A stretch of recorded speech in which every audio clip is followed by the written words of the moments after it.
asks, so what? Well, What is the answer to the so what? Well, when I did that, I solved a 15-year-old problem. People were thinking about sending pictures and information or data on glass fiber 15 years before then. But the production speed was 2 meters a second. That means you cannot replace copper wires with that. 2 meters a second makes fiber optics cost expensive. $1 and copper was 10 cents. So it doesn't, economically, you can't do that. Doesn't make sense. You can't do business with that. So when I developed the ability to see what's going on, I redesigned the application system in a way so that you have uniform. These are all covered in my patents. You can Google those patents and look at them.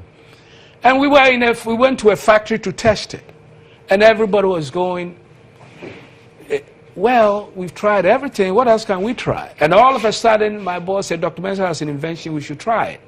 That went to the top as the thing to try. And the manager said, we're going to shut the plant down in Wilmington, Delaware. And try it. When people are going to lose their jobs, their mortgage, then everybody want to try anything. And they don't even think whether you're black or how long you've been there. Just want a solution. They just want a solution. And so they dedicated 1 tower to test this device, this invention. They put it on showtime. Immediately it went from 2 to 20 meters a second. 20 meters, that's 10 times the speed of production. And that cut the cost of production of fiber optics from $1 to 10 cents as copper. So now you're matching copper. Exactly. Yeah. And so all the copper wires were replaced in America. So you got them out of business. I got them. I got them reboot. Yes. I got them into, you know, everybody's they saved their jobs. Everybody's happy. They used to call it a Mensa system for a few years. Yeah. And all of a sudden, all the copper wires in America was replaced with this technology. And so for the person at home, this means you get faster speed. Anytime you download a picture, it goes faster. It goes faster. No so if you're getting a quick service, it's because of your invention. It's because of this. So we can have the entire social media in play now. You can send YouTube videos. You can send Facebook pictures. You can send Twitter. You can send all these. They are being transmitted over this glass at the speed of light, laser light. That's in milliseconds. How does that make you feel? Well, coming from Ghana, it makes me feel proud that you've impacted the world. You've made this possible. Did anybody look down on you because you were black? Well, people will look till you show them something. Once they see that, then they don't think color. When they are reading my nanotechnology commercialization book in China, Tokyo, London, they don't look at you as a black person or not. They look at you as somebody who can see things in the future, put it in practice, and make it happen. Did you feel you had to work harder because you were black and people were... Well, usually you did that. But once you're at a certain level, when I was editing that book, I choose the editors. You know, white, Chinese, I choose the 4 editors. I had one editor who is white. I said, if I don't get your manuscript in 6 months, you are out. 6 months, he didn't do it. You fired him. He was out. Big time professor. I put a younger professor there. I got it in 1 month.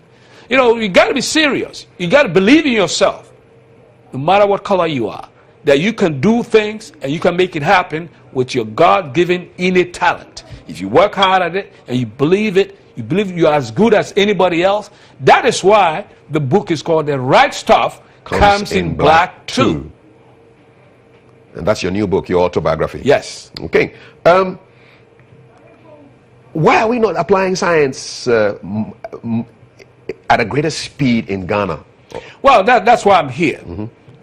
America applies science and engineering. As I said, Donald Trump, our president, is surrounded by technology. He can sit here and say, hey, the nuclear submarine over there in North Korea, because of science and technology. His advisors are science. JFK putting man in the space is science. I'm here to do the same thing. We'll surround President Anado with technology and make sure that the ministers and the presidency is surrounded by technology. And their work, they use cell phones. They ride in airplanes.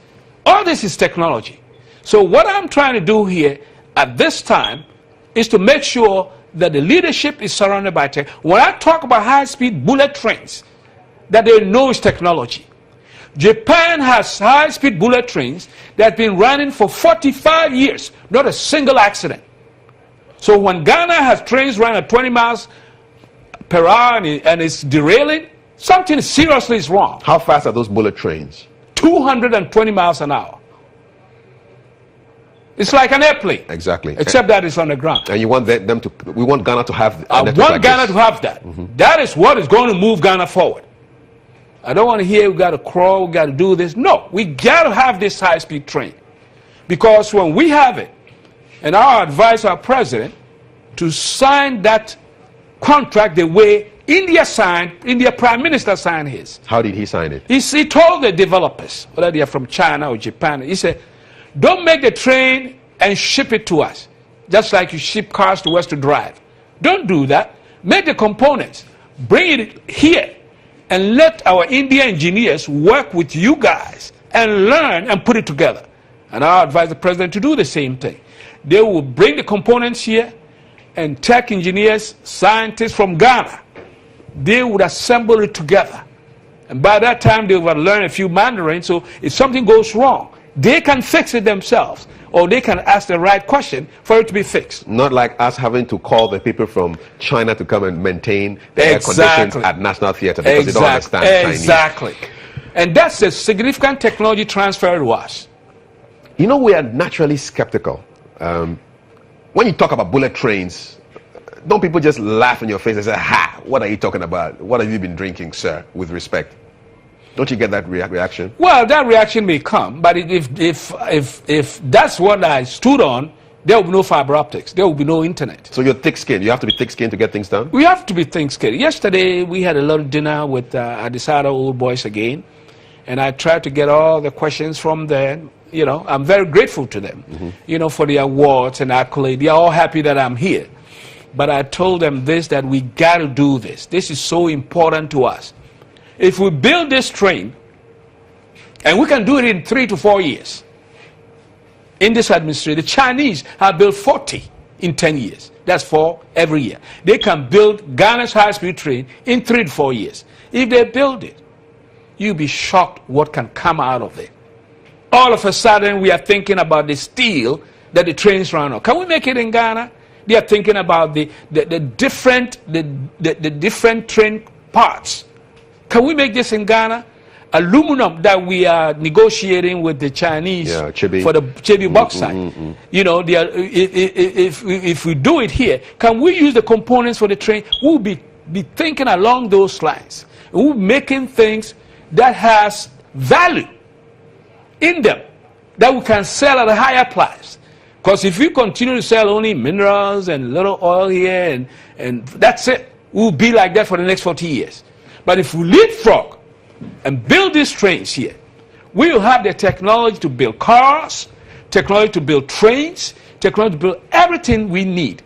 Now Ghana doesn't manufacture anything, not even a match in a matchbox. This is serious. We don't even manufacture eyeglassware. You know, if somebody get mad somewhere and say, oh, I'm not going to ship Ghana nothing, you know what would happen. You're in trouble. So I want us to have the ability to manufacture things right here in Ghana. And if we build this train, it means we're going to create about, 90% of the districts are along the train line from here to the border. 90%. So we can put factories there that will manufacture things for the train. I can put what is called reaction injection molding, plastic molding materials, even in some of those factories. And they will make the parts, you sit in your car, all the plastics, they are all made by reaction injection molding. So inside the train, we can make those plastic components that can be inside. In an airplane where you put your luggage, they are all done by that technology.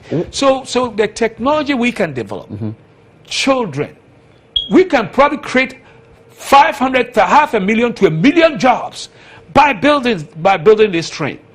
When I met the World Bank president, Joachim Levy, he has been to Ghana. He showed me a picture of the president. You know what he told me? As soon as he saw the bullet train that we want to build in Ghana and the maintenance facility we want to build in Kumasi, you know what he said?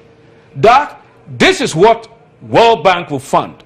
World Bank has 45 billion with a B set aside for infrastructure projects in Africa. So we just need to come up with our plan. We've got to come up with a project that they will find. The World Bank leader says, this is it. That means bullet train, high-speed train, we got to build it. Green light. I'm also looking at the Kumasi International Airport design and development with aviation maintenance facility. This is something that is also close to your heart. Exactly Yes. what is it meant to do? Well, I presented parts of this at the Diaspora Conference, which you moderated. I was the host of that event, yeah. And so this is the 8-gate new airport maintenance facility that will be built in the middle of the country. These are two things. Once we do this, it means we can maintain airplanes right here in Ghana. Airplanes will fly from the 15 countries in West Africa to come here and get maintained. Instead of flying to Amsterdam, Ethiopia, South Africa, they'll fly closer, and we're going to train the engineers and the students coming out of high school to be mechanics, graduating out of high school.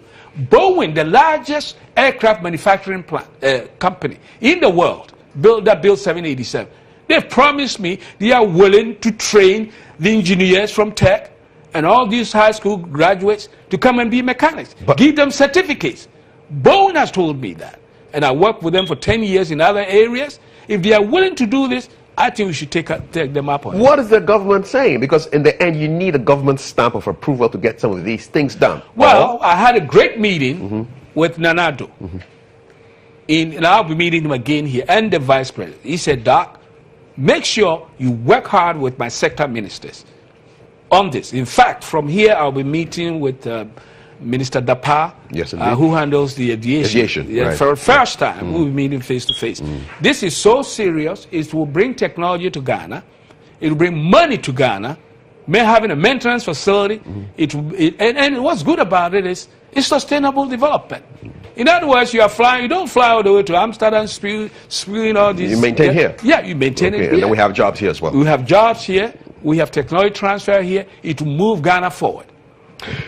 We're wrapping up this conversation. I'm excited about the things you're saying because I can see a picture of a very interesting Ghana if these things come to pass. Let me just wind back to the beginning. And so your patents, I mean, you had 7 in 6 years. And what does that mean? I mean, so if you have a patent... well, when you have an invention or patent, that means nobody has a claim to it but you. If they put somebody else's name on it, they don't get a patent. So your inventions, it's in your name. You registered them, they're in your name. Your name, U.S. patents. Now, what's interesting is that I have here all the 7 patents. 4 of them transform fiber optics forever. Which is the technology behind the internet. Yes. Okay. Everybody now can take a cell phone and call America and call South Africa quicker, faster, is because of that technology. You know, all the telephone companies you have here, they all relying on this technology. Can I ask a question? Yes. Are you rich?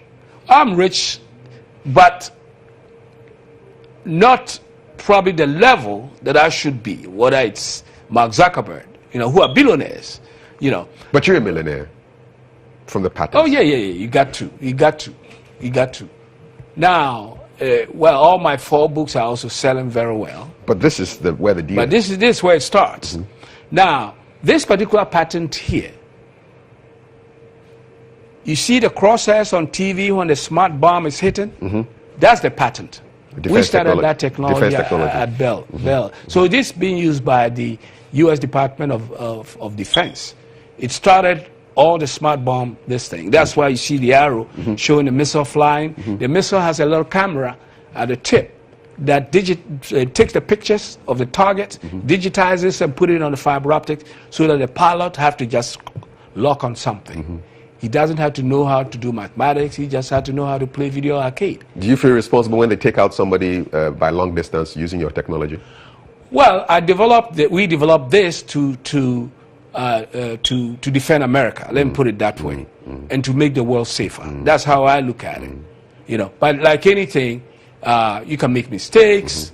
You know, when I was talking about the GPS addresses last time, you put a wrong address, like we did. You know, we hit the Chinese embassy one point. You know, that's why the GPS, getting the right address is very, very important. You'll be following that conversation, right? Yeah, we'll be doing What do you make about it, of that GPS conversation? I think the Nanado and the vice president are right. You know, if only I want to change personally, one individual address, that's free.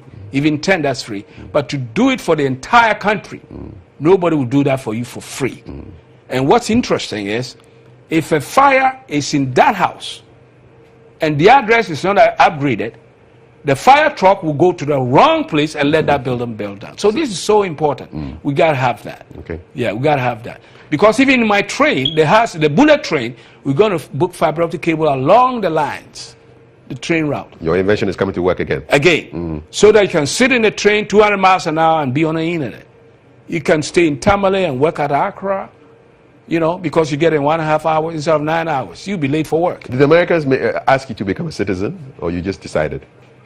Oh yeah, no. Well, once you do these things, you got to, you know. But what's more important? That what I've done has made America number one, and I hope what I will do here will make Ghana number one. I'm going to end on a musical note. I know you love that song. I love that song. Yeah. I'll be giving this, the ushering this during their disco dinner. Event, yeah.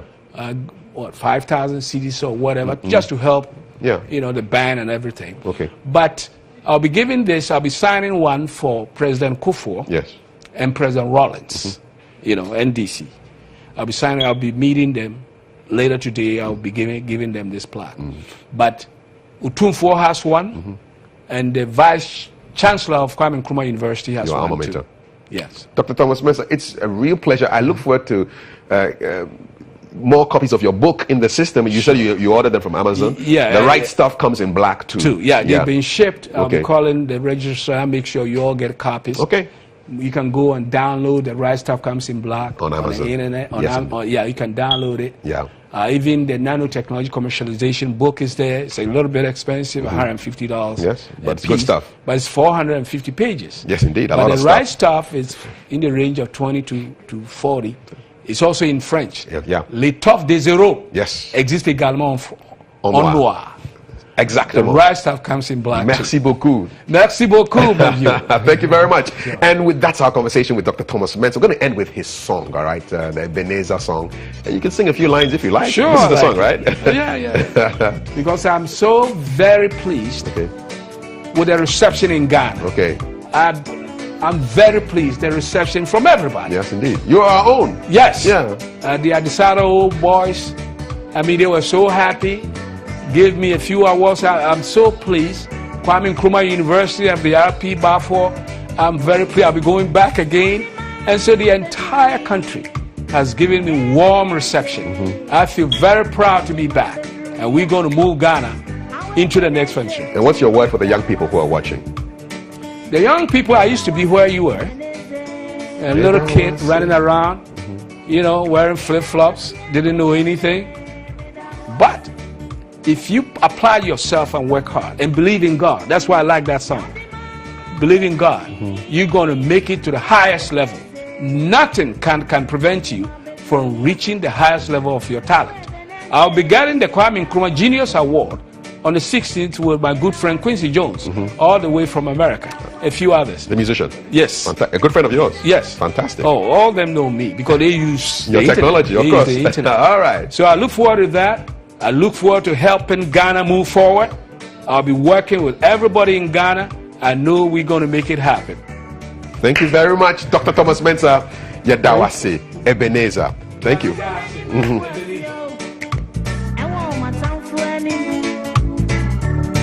Me